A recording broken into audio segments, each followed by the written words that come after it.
don't try to have that conversation right then when you're upset, she's upset, you're escalated. You got to give that time. Take some time between the emotions and the adult conversation that you're going to have later with your spouse.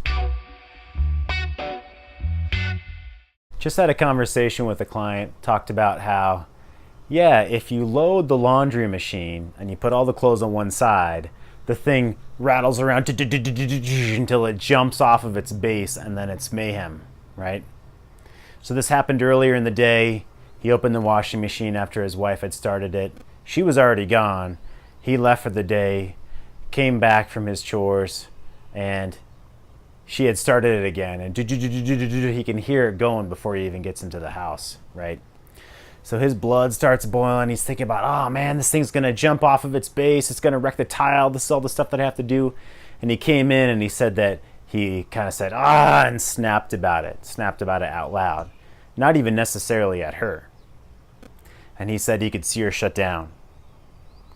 And he immediately apologized. And then he started to explain, hey, if you move the laundry around, then it won't jump off the base, right? And what do you think she thought?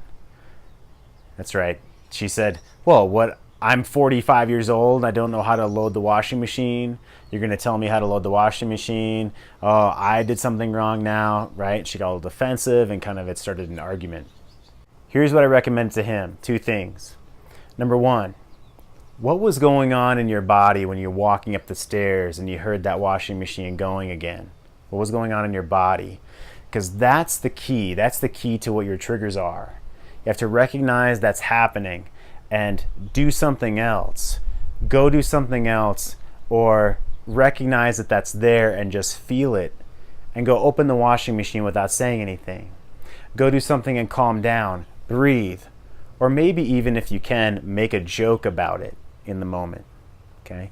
You got to recognize what's going on in your body first. That's the first step to stopping or avoiding having an argument or exploding about something, having an emotional reaction instead of just responding to a situation.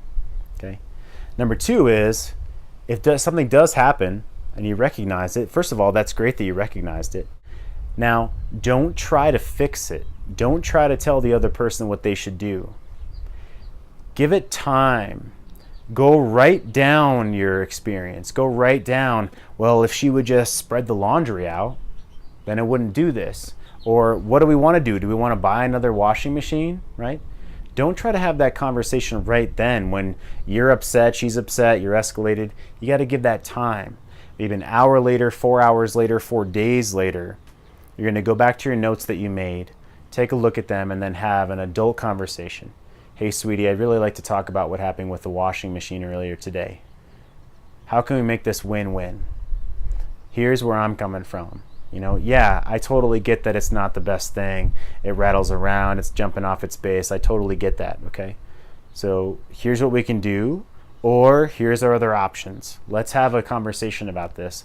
What's a win-win for us and our family? Take some time between the emotions and the adult conversation that you're going to have later with your spouse. I'm going to tell you about a woman whose heart is sunshine, whose body burn hot. I'm going to tell you about a woman who's cold as tundra with some frozen eyes. I can tell by the way she moves that she cares, and it's lovely too.